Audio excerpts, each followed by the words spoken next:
Hello, ladies and gentlemen, and welcome back to another fabulous, wonderful day of English Language Arts 10-1. Today, we're going to be reading another great short story called Just Lather, Nothing Else by Hernando Tellez. Before we start reading the short story, we're going to start with a writing prompt, which we usually do before stories. So take out your pens, pencils, writing utensils, and we are going to write on this prompt today. So this is called the trolley problem, which is a commonly used discussion in psychology. And here's what I'd like you to think about and write on for today's writing prompt. So you see a runaway train moving towards 5 tied up people lying on the tracks. You are standing next to a lever that controls a switch. If you pull the lever, the train will be redirected onto a side track, and the 5 people on the main track will be saved. However, there is a single person lying on the side track. You have 2 options. Number 1, do nothing and allow the trolley to kill the 5 people on the main track, or pull the lever, diverting the trolley onto the side track while it will kill only 1 person. Here's what I'd like you to write on for 5 minutes. Which one is the more ethical option? Now, think critically here. You don't know any of these people. If you do nothing and don't involve yourself, then the 5 people who were going to die anyways will die.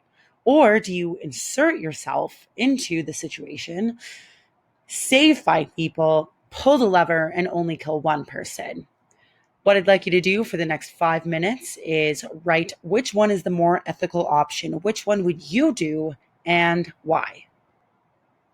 All right, so tomorrow we're going to discuss as a class which one we think is the more ethical option, as well as adding in some other circumstances into the situation. But make sure you have something written down, because in tomorrow's class, we're going to be debating which one is more ethical.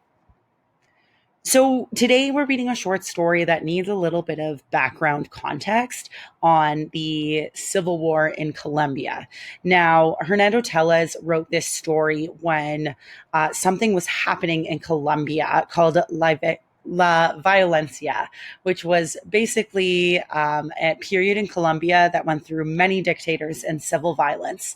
So Tellez was a journalist during this time, so he was writing a lot about what was happening during La Violencia, and seeing the different dictators and how unhappy the people of Colombia were during this time of civil unrest.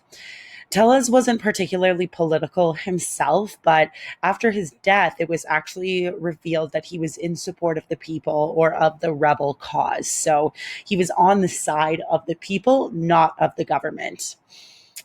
So there is a story online that I'll talk about tomorrow called Hitler's Barber.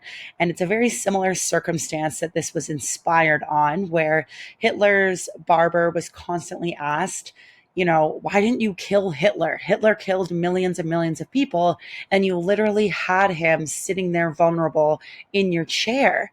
And the man said, it isn't my place to kill someone. And but he did say that he did regret after the fact not killing Hitler at that time period. So we'll talk more about that tomorrow, but this is just some context for the time period that Tellez was writing in.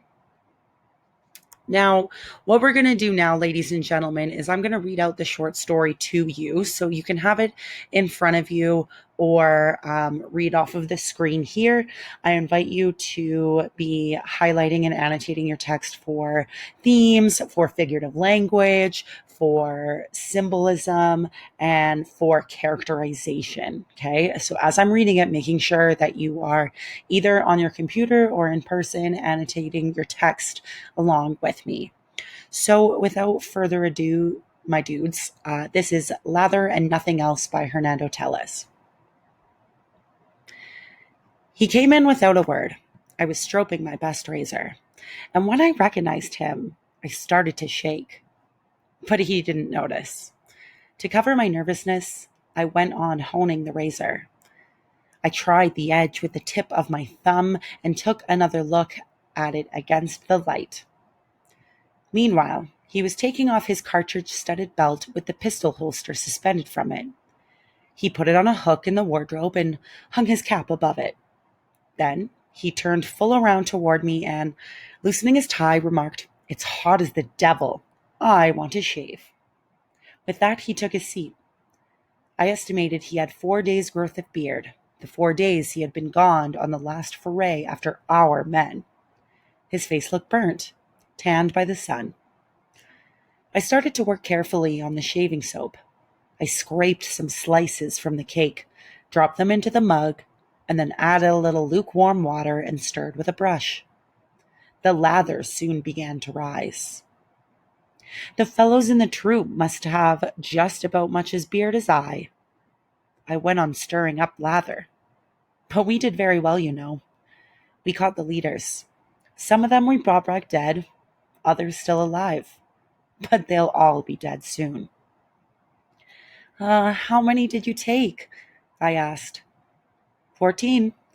We had to go pretty far in to find them, but they're paying for it. And not one will escape. Not a single one." He leaned back in the chair, and he saw the brush in my hand full of lather. I had not yet put the sheet on him. I was certainly flustered. Taking a sheet from the drawer, I tied it around my customer's neck. He went on talking. He evidently took it for granted that I was on the side of the existing regime. "The people must have gotten a scare with what happened the other day," he said.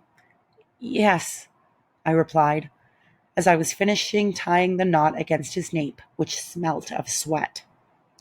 "Good show, wasn't it?" "Very good," I answered, turning my attention now to the brush.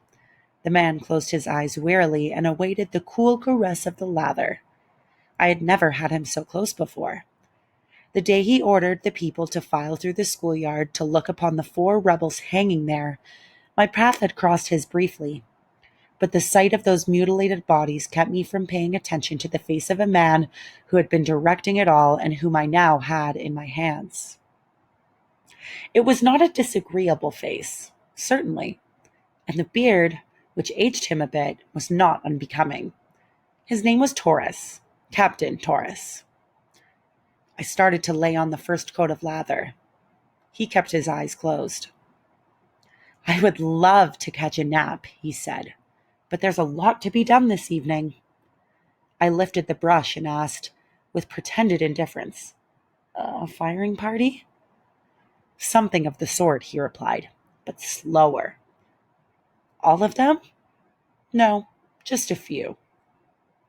I went on lathering his face. My hands began to tremble again. The man could not be aware of this, which was lucky for me. But I wished he had not come in.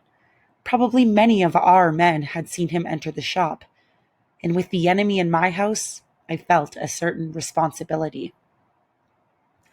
I would have to shave his beard just like any other, carefully, neatly, just as though he were a good customer, taking heed that not a single pore should emit a drop of blood, seeing to it that the blade did not slip into the small whorls, taking care that the skin was left clean, soft, shining, so that when I passed the back of my hand over it, not a single hair should be felt. Yes, I was a secret revolutionary, but at the same time I was a conscientious barber, proud of the way that I did my job. And that 4-day beard presented a challenge. I took up the razor, opened the handle wide, releasing the blade, and started to work, downward from one sideburn. The blade responded to perfection. The hair was tough and hard, not very long, but thick. Little by little, the skin began to show through. The razor gave its usual sound as it gathered up layers of soap mixed with bits of hair. I paused to wipe it clean and, taking up the stroke once more, went about improving its edge, for I am a painstaking barber. The man, who had kept his eyes closed, now opened them, put a hand out from under the sheet, felt the part of his face that was emerging from the lather, and said to me, "Come, at 6 o'clock this evening to the school." "Will it be like the other day?" I asked, stiff with horror. It may be even better, he replied. What are you planning to do? I'm not sure yet, but we'll have a good time. Once more he leaned back and shut his eyes. I came closer, the razor on high. Are you going to punish all of them? I timidly ventured. Yes, all of them. The lather was drying on his face. I must hurry. Through the mirror, I took a look at the street. It appeared about as usual. There was a grocery shop with 2 or 3 customers. Then I glanced at the clock. 2:30. The razor kept descending, now from the other sideburn downward. It was a Bluebeard, a thick one. He should let it grow like some poets or some priests. It would suit him well. Many people would not recognize him, and that would be a good thing for him, I thought, as I went gently over the throat line. At this point, you really had to handle your blade skillfully because the hair, while scantier, tended to fall into small whorls. It was a curly beard. The pores might open minutely in this area and let out a tiny drop of blood. A good barber like myself stakes his reputation on not permitting that to happen to any of his customers. And this was indeed a special customer. How many of ours had he sent to their death? How many had been mutilated? It was best not to think about it. Torres did not know that I was his enemy. Neither he nor the others knew it. It was a secret shared by few, just because that had made it possible for me to inform the revolutionaries about Torres's activity in the town and what he planned to do every time he went on one of his raids to hunt down rebels. So it was going to be very difficult to explain how it was that I had him in my hands and then let him go in peace, alive and clean-shaven. His beard had now almost entirely disappeared. He looked younger, several years younger now that he had come in. I suppose that always happens to men who enter and leave barber shops. Under the strokes of my razor, Torres was rejuvenated. Yes, because I'm a good barber, the best in this town. And I say this all in modesty. A little more lather here under the chin, on the Adam's apple, right near the great vein. How hot it is! Torres must be sweating just as I am. But he is not afraid. He is a tranquil man, who is not even giving a thought about what he will do to his prisoners this evening. I, on the other hand, polishing his skin with this razor but avoiding the drawing of blood, careful with every stroke. I cannot keep my thoughts in order. Confound the hour he entered my shop. I am a revolutionary, but not a murderer. And it would be so easy to kill him. He deserves it. Or does he? No, no one deserves the sacrifice others make in becoming assassins. What is to be gained by it? Nothing. Others and still others keep coming, and the first kill the second, and then these kill the next, and so on until everything becomes a sea of blood. I could cut his throat, so swish, swish. He would not even have time to moan, and with his eyes shut he would not even see the shine of the razor or the gleam in my eye. But I am shaking like a regular murderer. From his throat a stream of blood would flow onto the sheet, over the chair, down my hands, onto the floor. I would have to close the door, but the blood would go flowing along the floor, warm, inedible, not to be staunched, until it reached the street like a small scarlet river. I'm sure that with a good strong blow, a deep cut, he would feel no pain. He would not suffer at all. And what would I do with the body? Where would I hide it?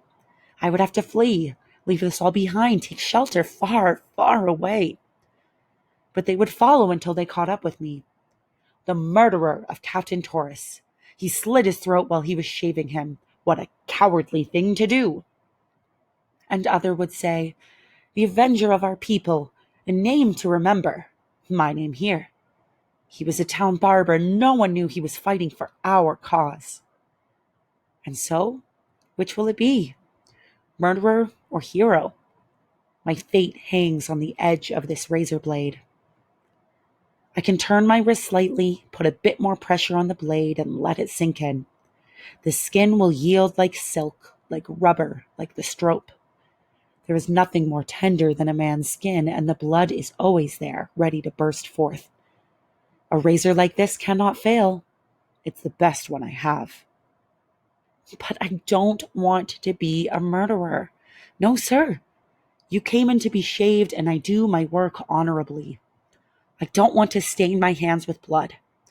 Just with lather and nothing else. You are an executioner, and I am only a barber. Each one to his job. That's it. Each one to his job. The chin was now polished, soft. The man got up and looked at himself in the glass. He ran his hand over the skin and felt its freshness, its newness. Thanks, he said. He walked to the wardrobe for his belt, his pistol, and his cap. I must have been very pale, and I felt my shirt soaked with sweat. Torres finished adjusting his belt buckle, straightened his gun in his holster, and smoothing his hair mechanically, put on his cap. From his trousers pocket, he took some coins to pay for the shave, and he started towards the door. On the threshold, he stopped for a moment. Turning toward me, he said, "They told me you would kill me.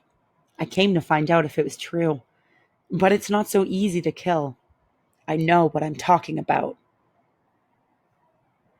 Okay, ladies and gentlemen, now that we've finished the story of Lather and nothing else, here's the question packet that I'd like you to complete for today's class. There is about 20 printed if you'd like a paper copy, or you can grab one of the Chromebooks or your own device to start on these questions. Okay, so go through them, make sure that you're answering in about 3 to 4 sentences. Try and push yourself, and to always grab textual evidence to support your ideas. Okay, so there's lots of different types of questions for this text. There's 4 pages that I'd like you to complete with the remainder of today's class. And tomorrow we're going to use these questions to drive forward our discussion on just lather, nothing else. I hope you have a fabulous rest of your class. Good luck, and I look forward to seeing you tomorrow. Have a great day, guys.